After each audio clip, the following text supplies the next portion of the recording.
So today we'll continue our journey through this theme of refuge. And as a brief look back, last time we explored the refuge of awareness, which, put simply, is our capacity to wake up and notice what's happening in the moment.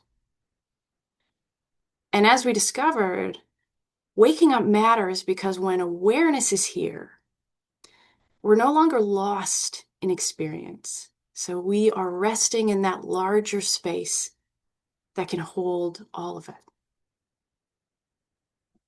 And from that refuge of awareness, it becomes possible to turn towards what's here in a new way. So we might think of it like this. If awareness is the light that lets us see, then today we're turning our attention to the landscape the light reveals. So what it is we see. And in Buddhist teachings, this is referred to as the refuge of the Dharma.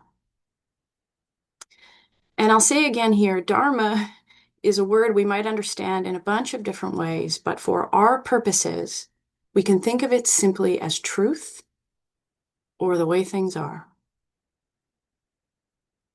So not a philosophy or an idea about how we think things should be, but the lived, embodied experience of how it actually is right now. So when we talk about taking refuge in the Dharma, we're talking about learning how to return to reality itself as a place of steadiness. But let's be real about this, okay? At first, the way things are might not sound like much of a refuge, right? Especially when we consider that in the moments we are most seeking shelter, usually it's because the conditions we are facing are difficult. And when things are hard, there's a good chance we will want reality to be different. I mean, I'll speak for myself. When things are challenging in my life, I don't want them to be the way they are. In those moments, I am specifically wishing for things to be the way I want them to be instead. And I have the sneaking suspicion that it is not just me. But one of the most liberating insights of the Dharma is that so much of our suffering doesn't come from a situation itself, but from the exhausting effort of trying to make it something else.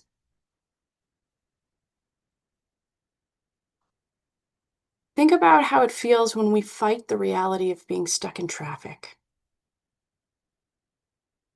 or when we resist with everything we've got that someone we love is struggling, or even when we're feeling just a bit of low-grade anxiety.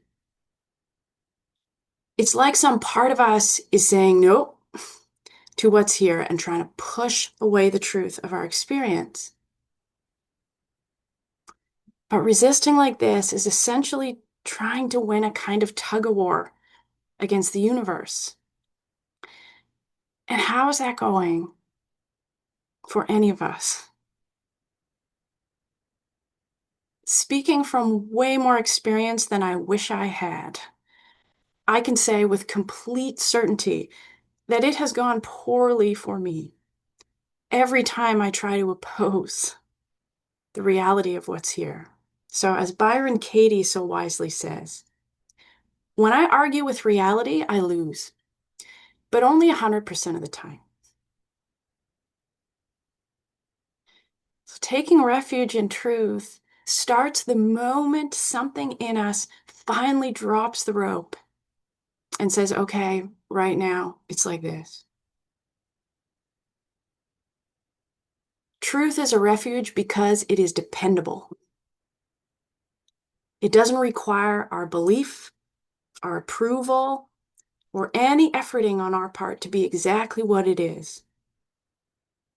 So it is something we can lean our whole weight against, and we know it won't give way. And when we stop arguing with reality, we move from resistance to presence.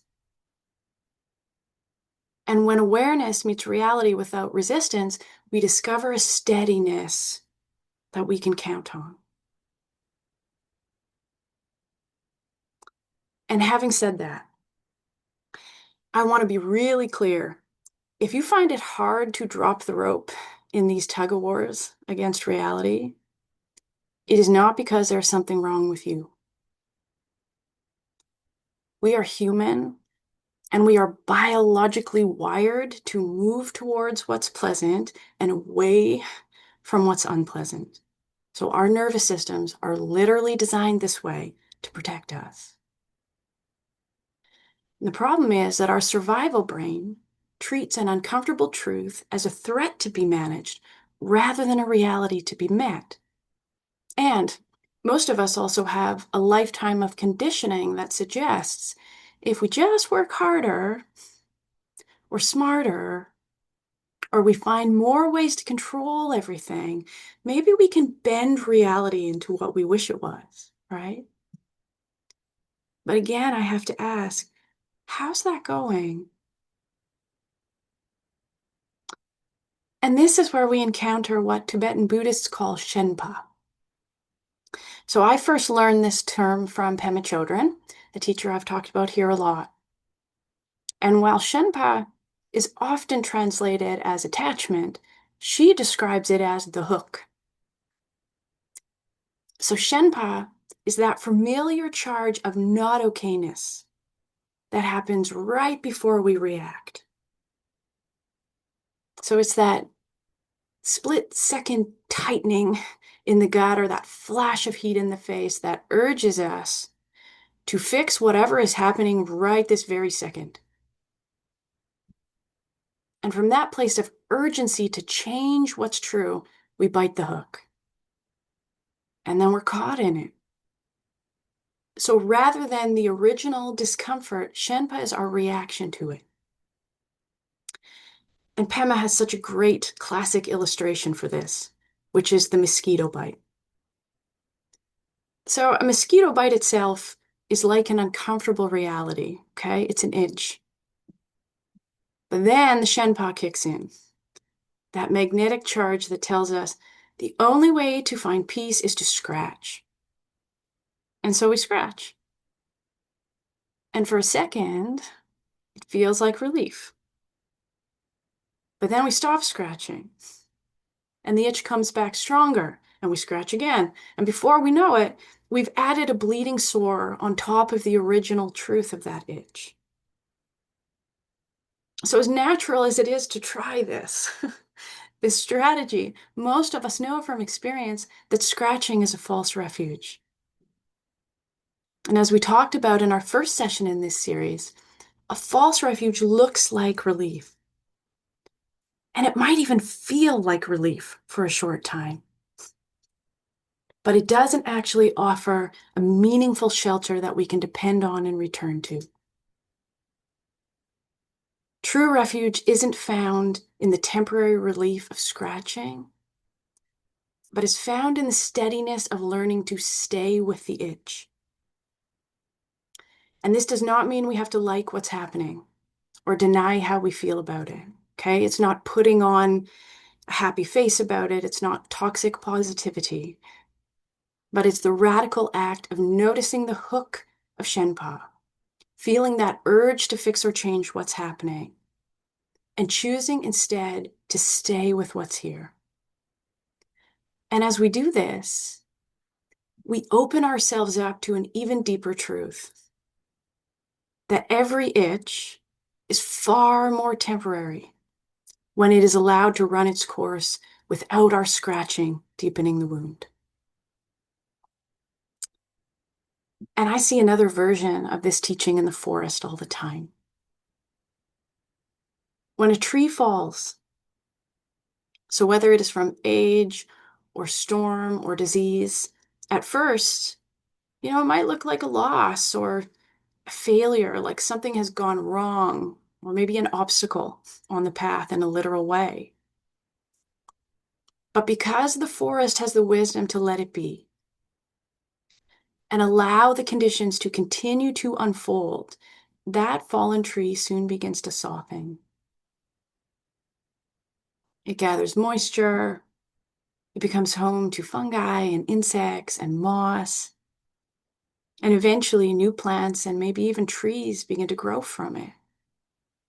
And then it's become what's known as a nurse log. If that tree could somehow resist falling, or if it was seen as a mess or a mistake and cleared away, it would never become this source of nourishment.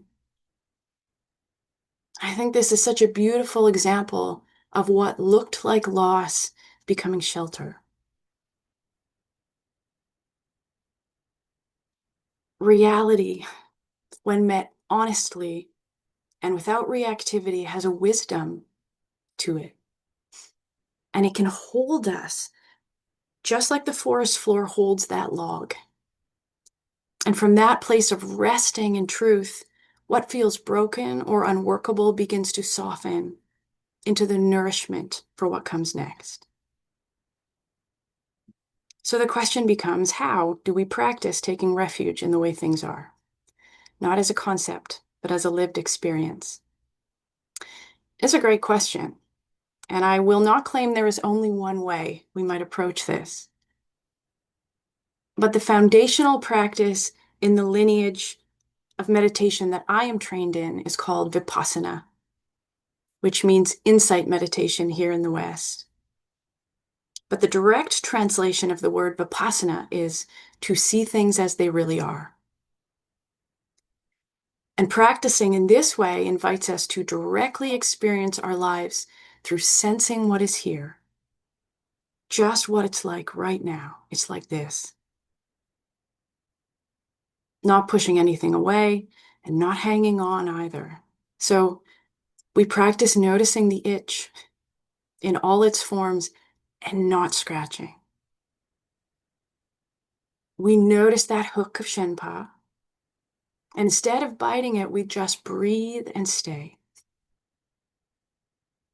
And when we do, we notice that the truth of reality is that it is not a solid, fixed experience, but an ever-changing flow. And slowly but surely, we find that we can meet reality as it is and discover a source of shelter that doesn't depend on things going our way. And this is the refuge of the Dharma. Discovering that home is not somewhere else, but right here in the middle of what is true. And each of our moments offers us that choice to argue with reality, to get in that tug of war, or to let go of the rope and rest in it. So I think that is more than enough words about this refuge. Let's practice, my friends. So I will invite you to prepare the body for a period of stillness. And whatever you need, stretch, a drink of water.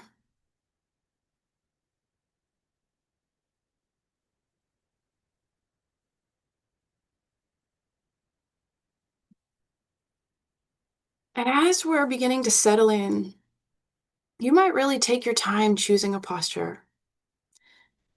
So rather than arranging the body in the way you think it should be, I'll invite you to be intentionally responsive to what the body is asking for in this moment, whatever that is.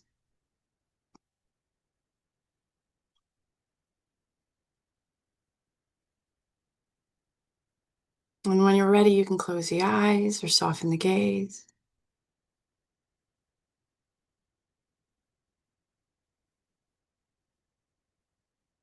And with curiosity and a kind attention, begin to notice that the body is breathing.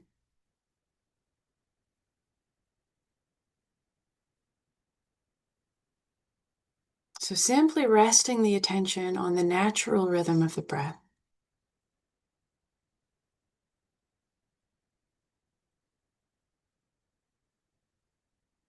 And becoming intimate with the subtleties of this breath.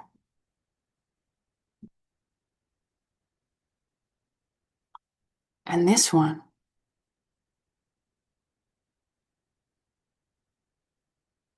And again.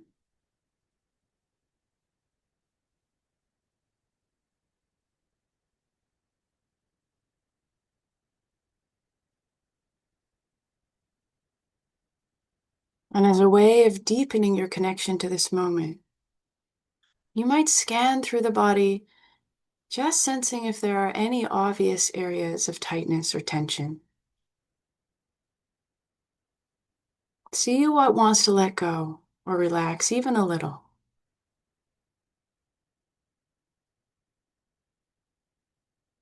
Maybe starting at the top of the head, inviting everything to be soft, including the quality of your attention.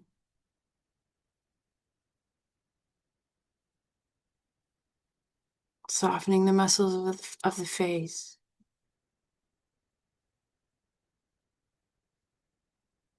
All those little muscles around the eyes, cheeks.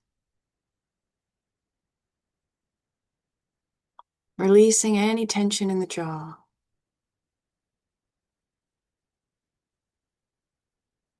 Allowing the tongue to fall away from the roof of the mouth, filling the lower palate.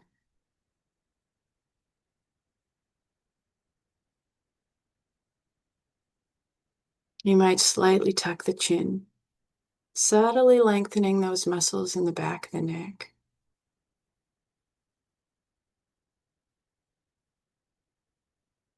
And letting the shoulders melt down the back.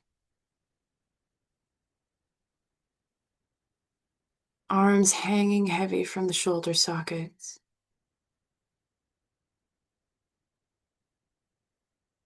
And then drawing the attention down the length and volume of the arms, past the elbows, forearms, the wrists, and resting in the hands.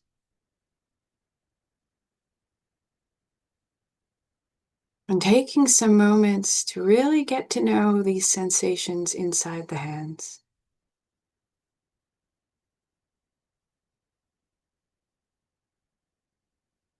Acknowledging that right now there is nothing at all for the hands to hold.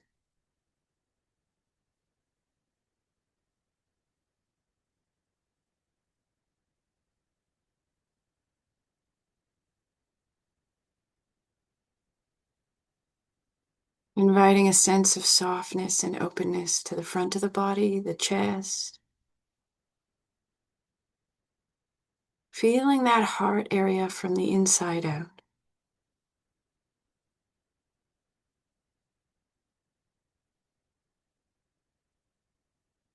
And with the next inhale, inviting a sense of softness into the belly.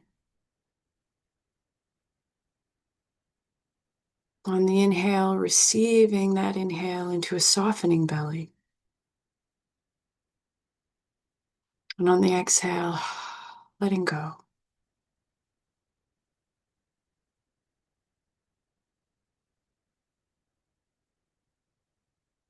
You might notice where the body comes into contact with the surface beneath you.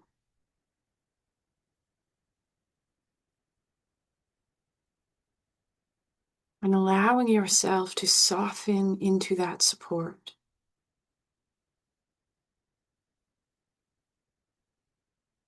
Letting the body feel heavy and held.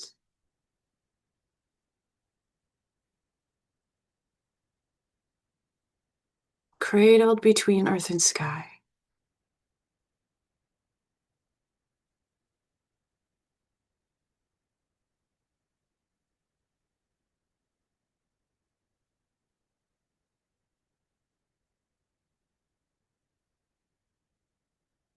And you might widen the attention now to take in this whole body, this living field of sensation.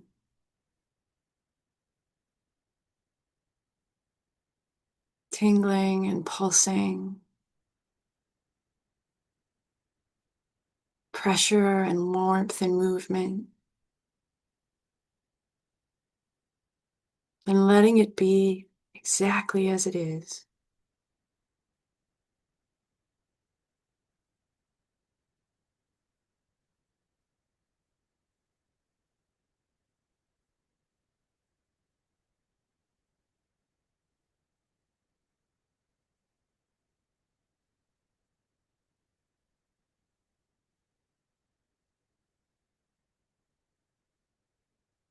If you notice any tightening or bracing, or if you feel caught at the choppy surface of the ocean of presence,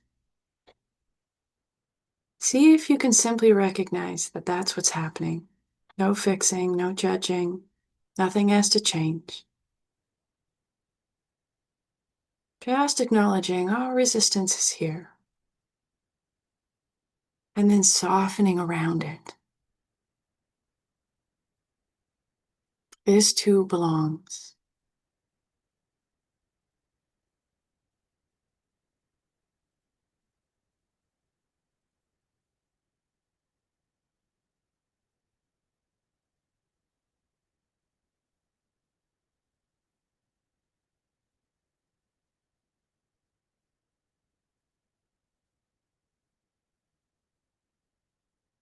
And now gently noticing what movement or that sensation in the body feels like the right anchor for this practice. So choosing a home base. Could be the rise and fall of your chest, or the flow of the breath at your nostrils. Maybe sensations in your hands or feet. Could be sounds.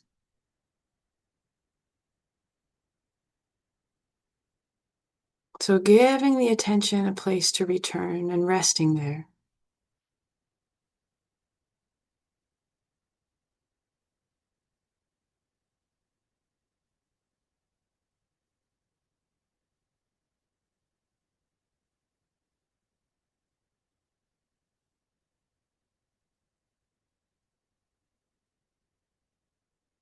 And from this place of steadiness, we begin to practice seeing clearly.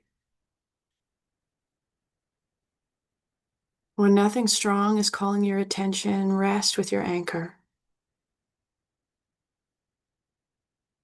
And when something arises, strong sensation or emotion, a thought that has some charge to it, allowing yourself to turn towards it.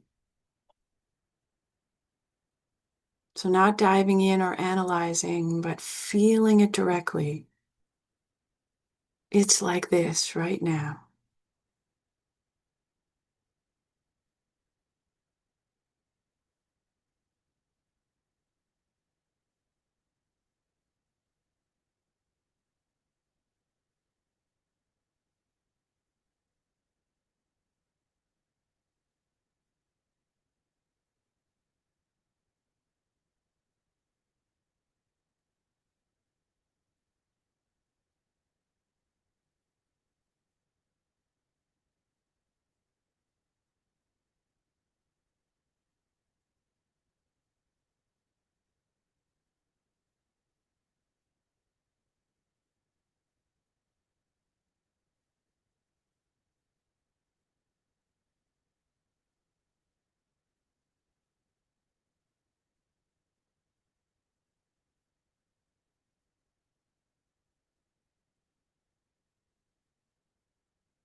What reality are you meeting in this moment?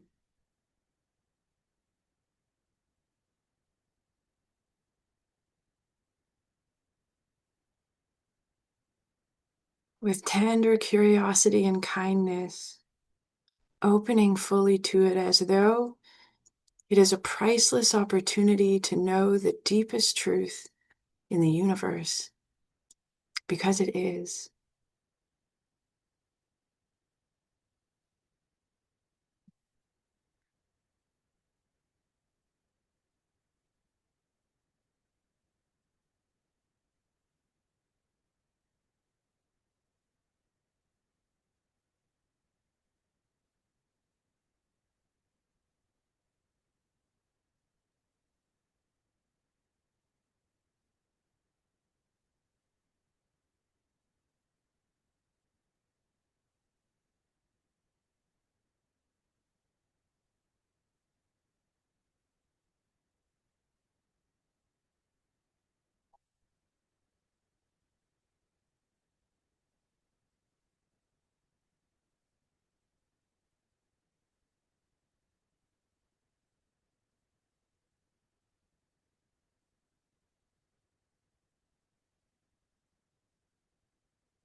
If the mind drifts, as soon as you notice, is a moment of awareness.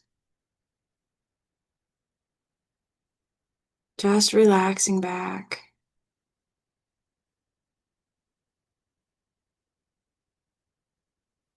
This is how we take refuge in the way things are. Not by controlling experience, but by trusting that awareness and presence can meet it.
In these last moments of our practice,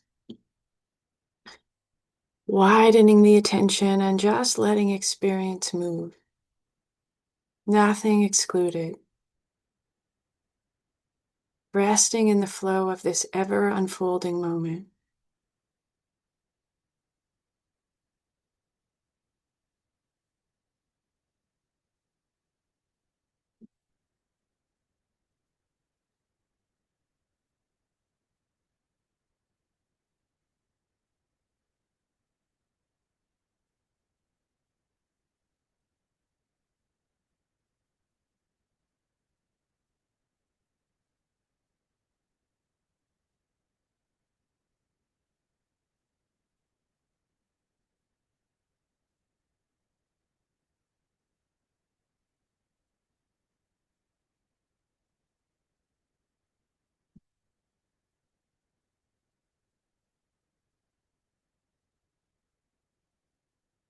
We'll close with a poem by Rosemary Watola Trommer.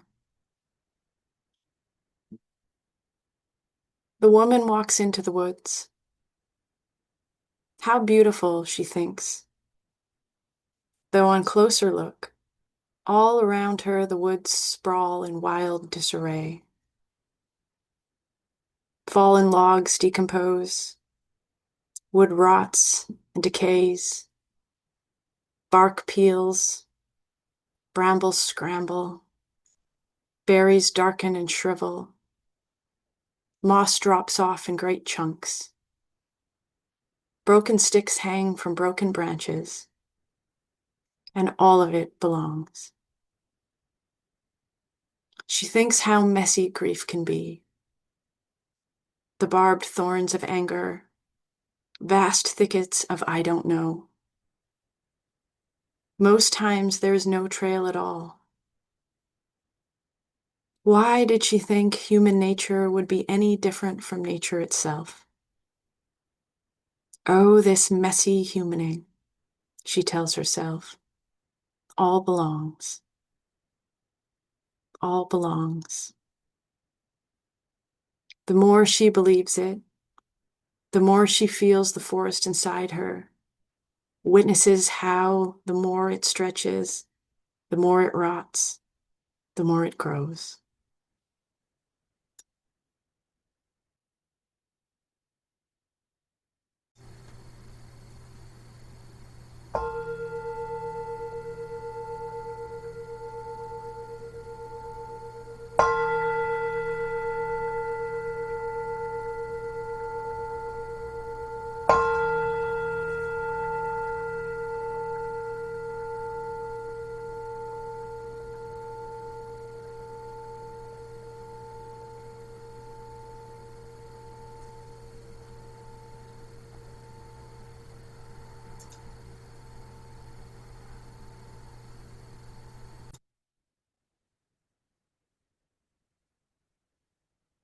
Coming back very slowly, really taking your time. You might invite a little gentle movement into the body, some deeper, fuller breaths.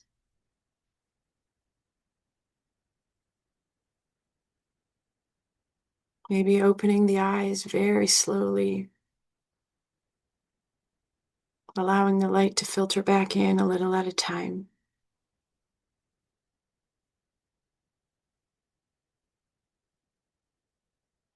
Thank you for your practice, my friends.